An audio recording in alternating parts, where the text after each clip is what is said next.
You're a good rebounder. Where does that come from? Where do you get that energy to go get rebounds? My teammates, honestly. I mean, this far, I'm not gonna lie, I've been struggling. So, and then, I'm gonna shout her out. I just was talking to her one day, and it just kind of put things in perspective for me. And I hold it dear to my heart. She told me, when you have confidence, it makes me have confidence. So I've taken that and like tried to bring it into every game.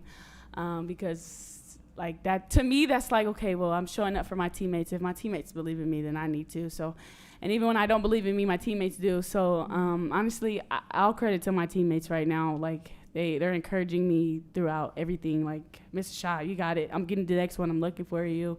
I know Bella, she told me today, I'm boxing out, but you go get the rebound, and that's just our thing. So, honestly and truly, I would say my teammates, they motivate me. They help me stay loose. So. I know we talked about it before the season started. I mean, you're a senior. You're a leader now, whether you like it or not. Yeah. 8 games in, are you getting more comfortable in that role where you kind of have to be the leader? Yeah. I'm getting there. I think it is definitely hard. I think a lot of people misconstrue leadership as just easy and kind of like, I guess, in power in a way, but leadership is more than that. It's team. It's breaking little things down. It's being connective. It's the togetherness, it's the hard parts, and the challenges definitely make you. So I think I'm doing pretty good. It's hard sometimes, and I still have to give myself grace, but I also need to know, like, I have people behind me that are going to help me, so I'm not in this by myself. Markayla, I think you had 21 assists on 29 made baskets today as a team. How important is sharing the basketball to the success of this team? I mean, you just can't do it by yourself. It's impossible. I think with this group, we have a lot of great talent, and just being able to share that talent amongst each other, it's going to make us really good, for sure. We have a lot of big pieces, and people who can do different stuff are very versatile. Anyone can basically guard everybody, or like everybody has like their own bag, and I just think that when we share that amongst us as a team, it's going to make us go far, for sure. But what does bugs mean to you? How important? Oh my gosh, I'm so glad you asked. Oh my gosh, I've been waiting to tell y'all about Bugs. I love Bugs. Like, she has helped me a lot since I'm the only freshman on the team. I think that sometimes it's been hard because I'm new to everything, and I'm Division I, Big 12. Like, this is a big deal. You know what I'm saying? So I think there's just been a lot of pressure around that. But no, yeah, Bugs has helped me so much. More than she will ever know, just on staying calm, and her just telling me her freshman year stories and how everybody has to go through it to grow. But I'm also learning to give myself grace, and she has helped me with that because she has to give herself grace all the time. So no, but for real though, like, I really do love Bugs, and she does help me a lot. Like I said, like she said, when she has confidence, I have confidence, because I've been watching this team, the OGs like Bella, Bugs, and Jana grow up in the game at Baylor. So whenever she gets a rebound, I'm like, okay, let me get a stop. Like, let me lock in. No, but like, for real though, like, yeah.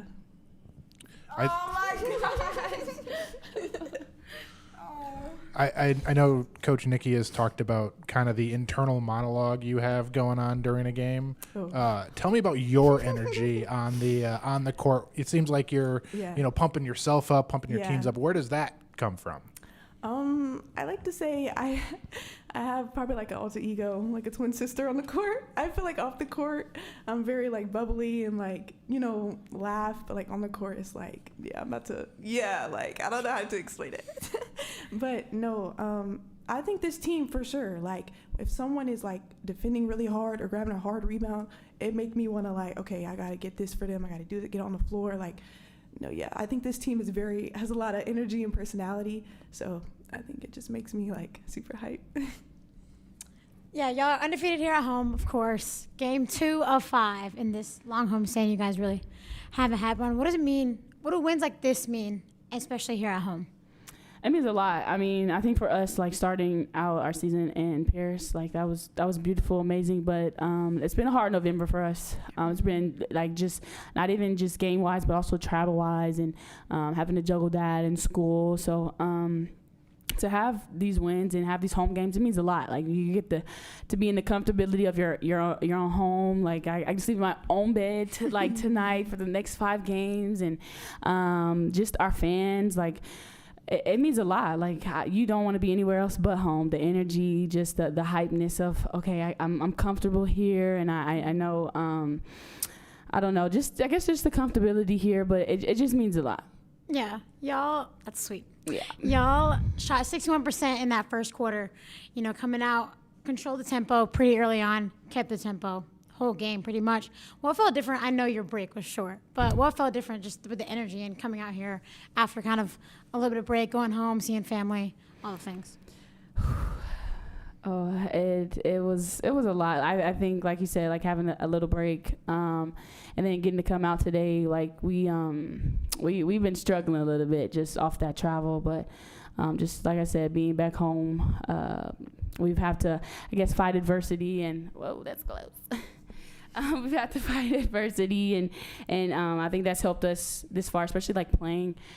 Because we're not only battling our opponent, but like I said, like off jet lag off the plane, and like you're still tired and us recovering. So just to be able to be at home means a lot to us, and I'm super happy that we're home.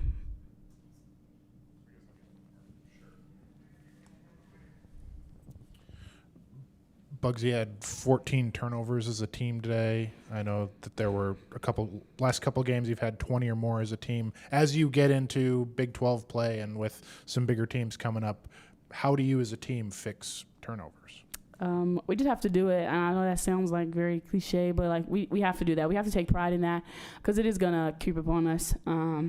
I know Coach Nikki and all the coaches, they tell us about that, and it's true. Like we honestly and truly, it's on us. We have to make up our mind to not turn the ball over and just be smart. Like not be perfect, but you turn it over once or twice, but like, hey, okay, we're turning it over, and we need to really hone in on that because further down the line, it's not going to be, oh, okay, we'll turn. No, like it'll be it'll be win or lose in a game. So honestly, like I said, it's just we have to make up our mind to not turn the ball over and just really own the ball. So yeah. All right. Thanks.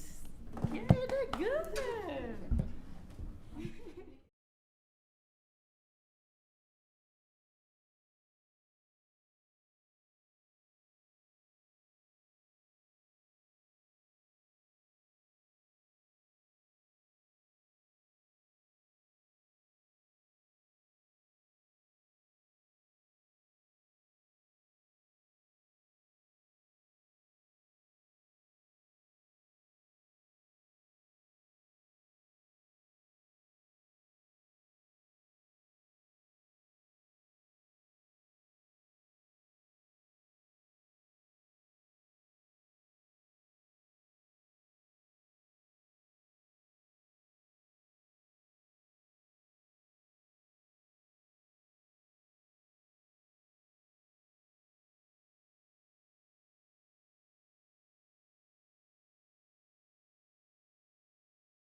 21 assists, 29 made baskets. How important is the sharing the basketball to the ultimate goal that you want to get to this season? Well, I think the nature of how they guarded us. If we weren't assisting on baskets, we wouldn't have scored a lot today. I just think they played a lot of zone. They played a lot of kind of junk defenses.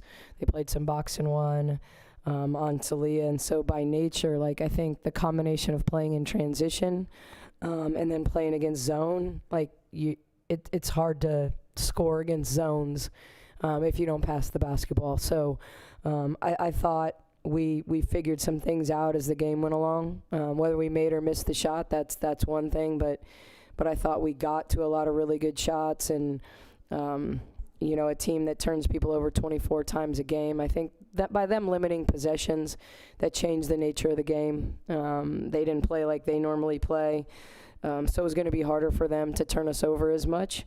But I was happy to just have a positive assist to turnover today. Those turnovers, I think you had 14 today, but the last couple games. How do you fix those? Is there something you can put your finger on? We've been working on our dribbling, and we've been working on our passing and our pass fakes.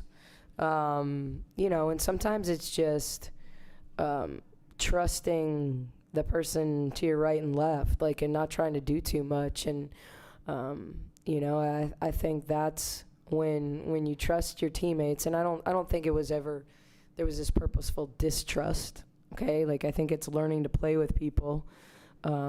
But when you try to do too much, you're apt to turn the basketball over against good teams. And so I think it's yes, we have to work on what are we looking for. I can't turn anyone on this team into a Sarah Andrews type passer. Sarah could see what was in front. She could see what was behind. She could throw the pocket pass. She could throw Sarah was an elite passer. I just need us to make simple plays. We talked a lot about hitting singles and not trying to hit home runs. Just make the simple play and not force things. If it's a 3-on-1, if the wide open kick out is to the 3-point shot, let's throw it to the 3-point shot. And then if we don't thread it to the low person, they can rebound the miss on the backside. And so that's what we have to do to be a higher assist team and a lower turnover team, is just hit singles, make simple plays, and not set illegal screens. Yeah. Yeah, Coach, first quarter threes from each of your starting five. What can you just say about this starting group and just their comfort level playing with one another? And, of course, as the bench comes in, but these starting five, to be specific. Yeah, that was I'm sure that was hard as a fan. That was hard for me standing on the sideline to watch them dribble 20 seconds away every time. And then it's hard. What I was proud of that starting group is that as much as we took quick shots in the first quarter, they were pretty good shots, and so we got in transition. We moved the ball around against the zone. The first quarter, they were a majority in that box and one, and I told them if we can beat it down the floor, it doesn't matter what they're in. So I thought we shared the ball and we were patient most possessions. And then they didn't give themselves a chance to score. I mean, they dribbled away the majority of the clock and relied on one-on-one. And they're at their best when they offensive rebound. I mean, and so by not really getting opportunities to offensive rebound, it actually made it easier for us. And then I didn't want to sub because we were standing for 20 seconds, so it wasn't like we were getting tired chasing them around. So I didn't really sub the whole first quarter because the pace was so slow that we would run down and shoot a layup or an open three, and then we'd come down and we'd stand for 20 seconds, and one person would have to defend for 5 or 6 seconds, and then we had to grab a rebound. And so I think Bugs was grabbing them all during that stretch. KJ was blocking a shot or Bugs was rebounding. Yeah, Coach, you held them to just 5 field goals at the end of that first half. What was the defensive game plan today, and how do you feel that your team executed today? I thought, except for the third, I thought we executed. I think they probably made it easy for us in the first. We didn't have to chase people around screens. We didn't have to guard a lot of ball screens. I thought I thought in the third, our slip execution was bad. They were slipping us, and didn't need to switch because they were slipping. So if anyone should know, we probably slip more than anybody in the country, so we should understand what they were doing to us. But I thought other than that, I think we have to shore up when teams take shots. We've got to rebound better. We gave up 16 offensive rebounds, and some of those team rebounds are block shots that we block out of bounds. And when those are elite rotational blocks, that's awesome. When it's like we're letting someone drive by us so we can block them, it's not really it runs time off the clock, but then we got to defend their baseline out of bounds. So I thought there were a lot of good things. We got to finish possessions with rebounds, and understand what a team is trying to get. Every team's going to have a couple plays that make you look bad in a game. I'd like to believe we do that to teams as well, but locking into the things we know they're going to do, and they're going to do a lot, and if they do it once or twice, and then by the fifth time, we probably shouldn't be getting slipped on anymore. I think we talked to Bugs before the season about how, she's a senior, she's going to be a leader whether she wants to or not. Even when the offense maybe isn't always there, it seems like she's always still pretty relentless and has that energy. How important is that? And, where does that come from for Bugs? Why is she always so energetic, even if the offense isn't there? I don't know that it's a taught skill. So it's one of those things where elite passers aren't taught, elite motors aren't taught. We can make someone work harder than they want to work. We can work with them on their ball handling and passing and making them a little better. But kids are born with vision. They're born with a motor. Do some kids with motors pick and choose? Not every kid with an elite motor wants to work their rear off in school. They can still choose, but I think it's just who Bugs is. It's not something I have to challenge ever. Why is she a good rebounder? Because she pursues the ball off the rim on every possession. I was trying to explain, Bugs' mentality, why she's such an elite offensive rebounder. And it's not because she's the biggest, strongest, she doesn't jump the highest, but she pursues the ball on every possession. And if you are a calculated human thinking, if I go to the boards 25 times and I get 3 of them, that's not a very high percentage. And kids that think about that aren't good offensive rebounders because they're being calculated about how to use their energy. Bugs doesn't calculate, she just goes. She's leaving before the shot goes up, so she's in position. And so I just think it's something that she's wired to do. And I think when you get offensive rebounds, you have opportunities to get putbacks. And if you're not making jump shots, it's a way to put points on the board too, and that's both for our team, but also selfishly for her. Getting double doubles feels better than 6 and 16. 10 and 16 feels better, and I put her back in the game to get her that opportunity. And what'd she do? She missed a shot, but then she got an offensive rebound and got a putback, and that's kind of who she is. And then I also wanted to ask about Kayla Nelms. She only had, I think she played 10 minutes, 11 minutes, all in the fourth. How has she grown? What more do you need to see, and how has she gotten better during the season? Kayla has good skills. She has a good basketball IQ and a good feel. When Kayla practices hard, I play her and she gives us good minutes. It's not sometimes coaching is not rocket science. When that kid wants it and she shows up and competes every day in practice, she's going to get rewarded with opportunity. And she usually does a good job with her opportunity. But to me, it's you have to have a standard, and the standard is to show up and compete every day. And if you do that, you're going to have opportunity to play. That doesn't mean that there aren't kids on our team that practice really, really hard and maybe don't play as much as some people, and that's the nature of, are you as good as the person at your position? What year are they? What's their experience? All of that. So it's not an exact science, but I think Kayla has the opportunity to impact us when she wants to be elite in her practice habits.